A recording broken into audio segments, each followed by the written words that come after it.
Pangarap mo ang magtrabaho sa Poland?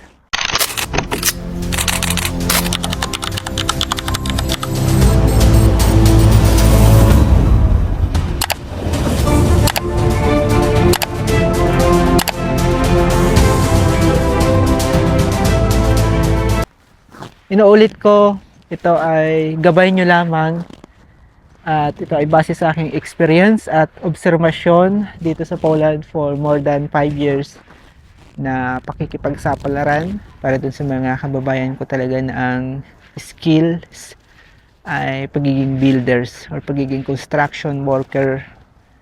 May mahanap kayong agency or company na makakapagbigay sa inyo ng temporary stay or karta pobito or working permit na basta itong video na to ay guide nyo lamang para dun sa mga nangangarap na magtrabaho syempre sa pagiging builders, so at least meron kayong idea.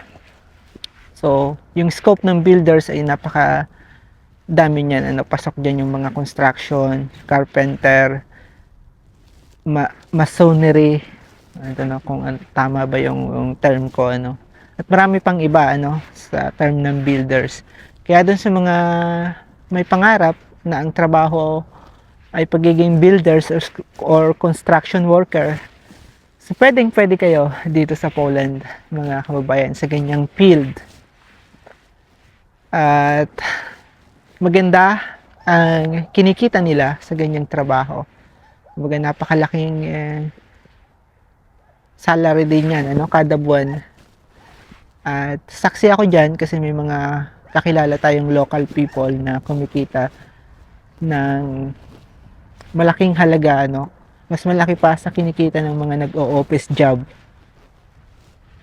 So ito ay ideas nyo lamang para dun sa mga gustong pumunta dito sa Poland at yung mga nandito na talagang ang puso ay ang pagiging builder. Ang ikalawa ay ang pagiging truck driver. So napakaraming mga manufacturing dito or yung mga warehouse na nangangailangan ng mga drivers, also yung mga logistic ay marami rin dito sa Poland. Napakalaki ng mga logistic company dito na nangangailangan ng company driver. Kaya kung ikaw ay may talent sa pagiging driver, so try mong pumunta dito sa Poland, try mong maghanap sa online or try mong pumunta sa ating government kung nasaan ka mang bansa. So subukan mong i-search online. In demand din po dito sa Poland ang pagiging company driver. Logistic man yan, manufacturing, warehouse, at marami pang iba. In demand at napakaganda rin po ng sahod ng pagiging company driver dito sa Poland. Of course, kinakailangan mo ng professional driver at experience. So alam nyo naman, once na mag-apply kayo abroad, so kinakailangan ay meron kayong supporting documents at short time experience para tanggapin kayo ng company. Mga kababayan nating iba dito ay nagtatrabaho bilang food delivery. So part-time nila yan. So meron silang full-time job. Tapos pangalawang trabaho nila ay yung food delivery. Ganon din yung iba't ibang lahi dito sa Poland, katulad ng mga Ukrainian, mga Indian, Bangladesh, at marami pang iba. Nagpa-part-time sila ng pagiging food delivery at pagiging taxi driver. So kung ang talent nyo ay pagiging driver, so mapagkakakitaan nyo yan dito sa Poland at isa rin sa mga in-demand na trabaho yan dito para doon sa mga kababayan ko na mahilig sa pagiging driver or manufacturing ng iba't ibang produkto. So in demand din yan dito, inuulit ko. At kung yan yung skill ninyo, kung ang skill ninyo ay nasa linya ng manufacturing, so pwede rin kayo mag-apply dito, mga kababayan. At ang mga sumusunod ay ang pagiging nanny. Kung ang linya ng trabaho ninyo ay pagiging nanny, caregiver, so meron din po niyan dito sa Poland na sa ngayon ay talagang nagiging in demand na rin at parami na rin ng parami yung mga kababayan kong nakikita bilang nanny at bilang professional caregiver. So ang Poland ay gumaganda ang ekonomiya, kaya marami yung mga job opportunities, especially sa skilled dahil nga gumaganda yung ekonomiya nila, maraming mga investors, gumaganda yung buhay ng mga business, kumbaga nag-grow ang mga business. So syempre nagbubukas ng trabaho para sa mga foreign workers, especially sa mga Asian.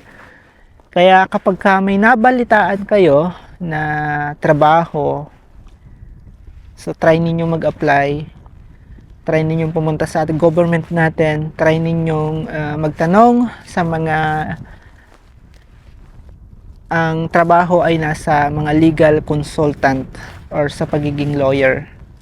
Ako bilang OFW mga kababayan, so nagbibigay lang ako ng ideas, hindi naman ako hawak ng mga agencies dito sa Poland at hindi naman ako agent.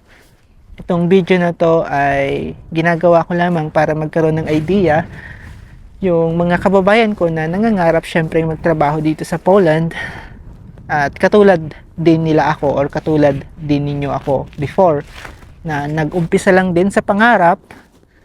At galing din ako sa hirap ng buhay sa Pilipinas. Hindi naman ako galing sa yaman na pamilya. Nakapagtapos lang ako ng kolehiyo sa Pilipinas, nakapagtrabaho sa Maynila, at nangarap pumunta sa abroad. Ang ginawa ko ay pumunta ako sa POAA.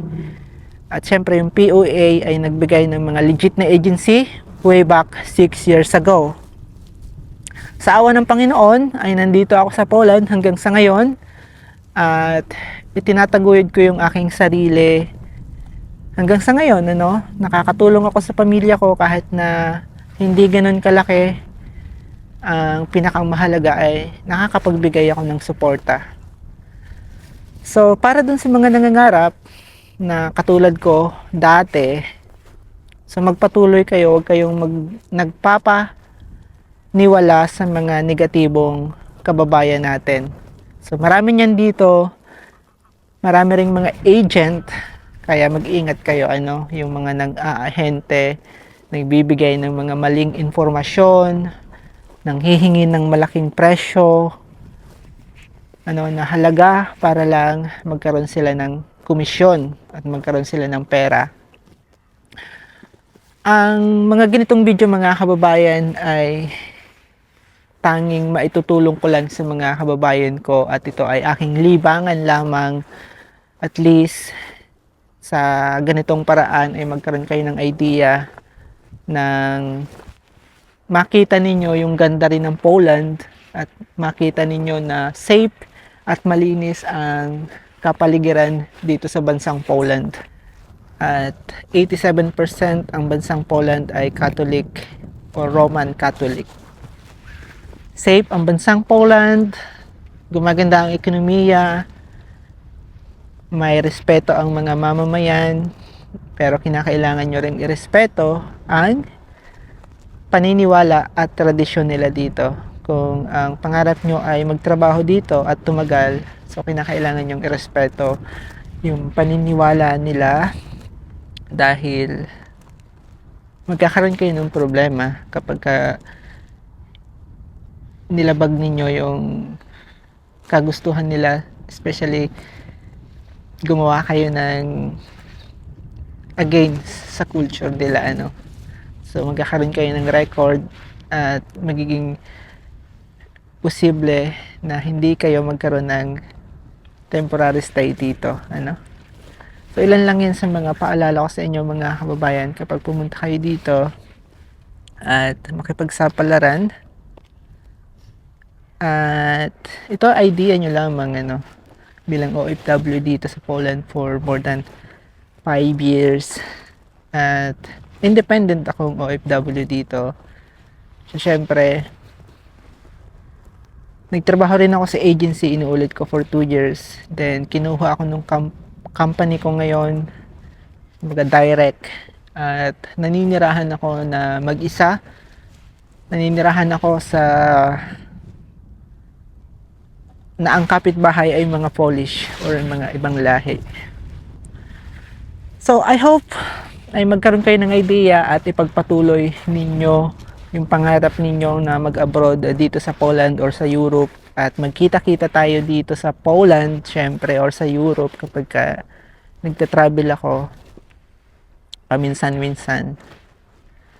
At the best advice syempre, magpatuloy, huwag nyong sukuan ang pangarap ninyo, kasi sabi ko nga sa inyo, galing din ako sa hirap ng buhay. Hindi naman ako galing sa yamang pamilya or sa politikong pamilya or sa mayamang pamilya. So galing ako sa hirap ng buhay, nakarating lang ako dito dahil sa nangarap ako syempre, at tinulungan ko syempre ang pangarap ko. Tinulungan ko ang sarili ko na matupad yung pangarap ko na makapagtrabaho dito sa Europe. At isa lang yan sa pwede nyong gawin kung may pangarap kayo. Ako si Adrian, mga kababayan, para dun sa mga hindi pa nakakilala. Ako ay nagbibigay ng mga ideas at tips patungkol dito sa Poland.